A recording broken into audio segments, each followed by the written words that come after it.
Assalamualaikum warahmatullahi wabarakatuh, sahabat yang saya cintai dimanapun Anda berada. Saya perhatikan dari awal munculnya penelitian Kiai Haji Imaduddin mengenai nasab Ba'alawi hingga sekarang, itu sudah banyak sekali ilmuwan-ilmuwan dan para peneliti yang ingin menjatuhkan kredibilitas penelitian beliau. Baik menjatuhkan dari sisi data, literasi, narasi, analisa, sampai kepada kesimpulan yang mengarah kepada diragukannya keabsahan nasab Ba'alawi bersambung kepada Nabi Muhammad SAW. Akan tetapi sayang, semakin banyak yang menyanggah, semakin banyak yang menanggapi, itu bukan malah melemahkan penelitian beliau, akan tetapi justru berbanding terbalik menjadi semakin memperkuat argumen dalam penelitian Kiai Haji Imaduddin itu. Padahal semestinya secara ilmiah itu mudah sekali, sahabat. Mudah sekali untuk menjatuhkan kredibilitas penelitian beliau. Yaitu dengan cara apa? Dengan cara menyajikan sumber data primer sebagai rujukan yang usia dan keabsahannya di atas sumber data primer yang digunakan oleh Kiai Haji Imaduddin. Ya mudah sekali, sahabat ya, sangat mudah. Kalau memang benar nasab Ba'alawi sampai kepada Rasulullah SAW, masa iya kan gitu? Masa iya tidak ada satupun ulama di dunia ini yang memiliki data primer untuk menandingi data primer di dalam penelitian Kiai Haji Imaduddin.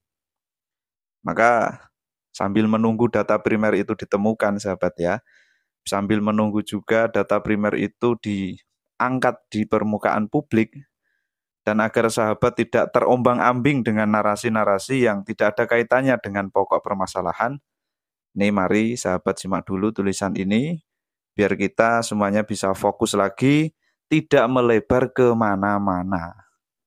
Di sini ada satu tulisan yang berjudul seputar penelitian ilmiah Kiai Haji Imaduddin Utsman tentang nasab Habib. Ini dirilis pada tanggal 28 April tahun 2023 oleh RMINU Banten. Ini tulisan sangat bagus sekali, sahabat. Kita mulai di sini ditulis, beliau Kiai Imad dengan kesibukannya yang luar biasa, tapi mampu di sela-sela waktunya mengarang lebih dari 20 kitab yang luar biasa. Dalam dunia akademis, tidak berlebihan jika ini melampaui sebuah disertasi dan layak bergelar di atas profesor dan S3. Beliau juga terpilih menjadi Ketua Komisi Fatwa MUI Provinsi Banten. Artinya, dari sekian cendekiawan yang ada, beliau dianggap paling layak dan tabahur ilmunya. Dalam kaitan viralnya nasab Habib, banyak yang belum memahami substansi yang dipermasalahkan Kiai Imad, yang sejatinya beliau dan tentunya segenap warga NU sangat mencintai Rasulullah SAW.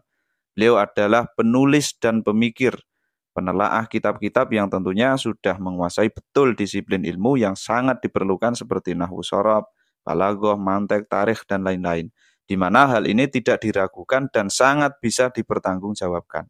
Artinya, pendapat beliau bukan berangkat dari nafsu atau tujuan negatif, namun dilatar belakangi penelitian ilmiah tentang nasab yang kemudian mengarah pada terputusnya nasab Ubaidillah pada Ahmad bin Isa.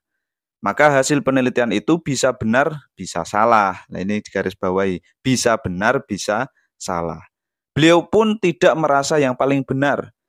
Masih ada kemungkinan salah jika ada penelitian tandingan yang mementahkan pendapatnya. Namun lucunya, mengapa banyak yang marah-marah dan menuduh Kiai Imad sesat, bahkan dijuluki dengan kata-kata yang sangat tidak pantas. Nastaghfirullah. Beliau tidak membenci habaib.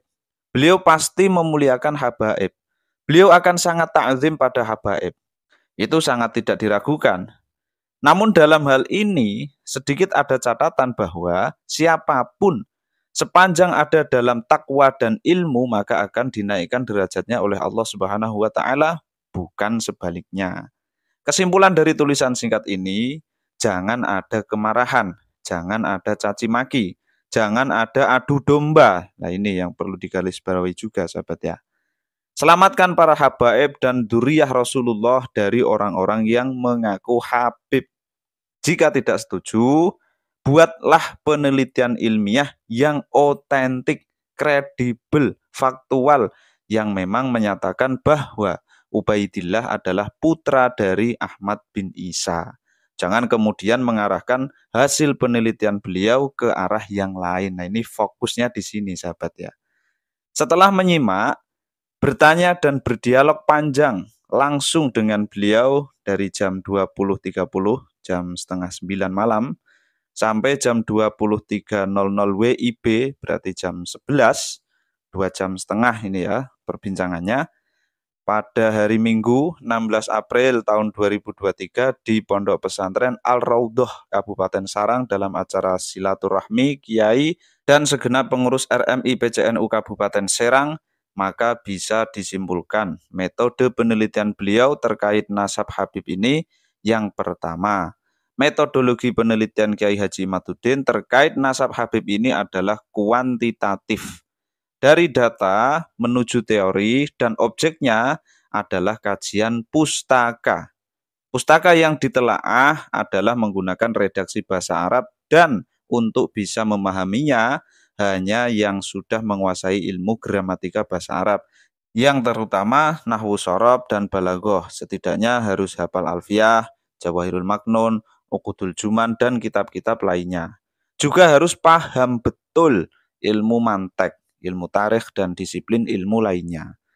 Artinya, penelitian ini levelnya sangat tinggi dan hanya bisa dilakukan oleh orang-orang yang berilmu tinggi. Jika belum hafal alfiyah lalu seenaknya saja membantah, ya belum levelnya. Atau belum mampu bisa baca kitab kuning, apalagi mengarang kitab dengan redaksi bahasa Arab yang sesuai dengan gramatikanya, juga belum kelasnya. Namun tentu siapapun boleh berpendapat sepanjang argumentasinya bisa dipertanggungjawabkan secara ilmiah. Nah, ini ya bisa digarisbawahi juga. Hanya saja kualifikasi itu penting untuk menjadi tolak ukur keilmuan seseorang yang berpendapat. Yang kedua, penelitian beliau bukan hanya satu kitab, tapi semua kitab tarikh nasab yang ada. Artinya, teori yang beliau tetapkan berdasarkan data-data dari pustaka tersebut tidak sembarangan dan jelas sumbernya.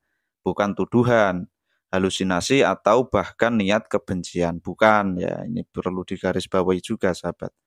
Data-data kitab pustaka yang otentik beliau baca seluruhnya, lalu dikomparasikan, dicocokkan, disesuaikan, lalu muncullah sebuah konklusi nasab Ubaidillah yang terputus kepada Ahmad bin Isa.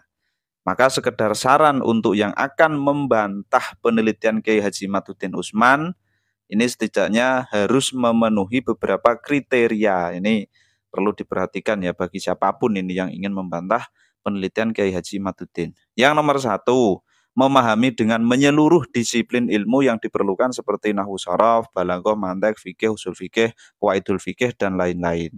Kemudian yang kedua, mampu membaca literatur kitab-kitab berbahasa Arab dalam kurung tanpa harokat, bisa memahaminya dan juga mampu menerjemahkannya. Kemudian yang ketiga, penelitian tandingan juga harus dengan objek yang sama, yaitu kajian pustaka. Nah ini kan sudah sangat jelas sekali, malah dikasih solusi kita ini. Bagaimana cara kita membantah Kiai Haji Imaduddin? Ya ini, kan mudah sebetulnya. Tetapi untuk prakteknya ya memang sulit kan seperti itu. Tetapi secara teoritis ya mudah untuk diucapkan. Mohon maaf jika ada kesalahan dalam tulisan ini. Wallahu a'lam bishawab. Ditulis oleh Kiai Abdul Hai Nasuki. Di editornya adalah Didin Sahbudin. Sekian seperti itu sahabat. Semoga bisa dimaklumi. Assalamualaikum warahmatullahi wabarakatuh.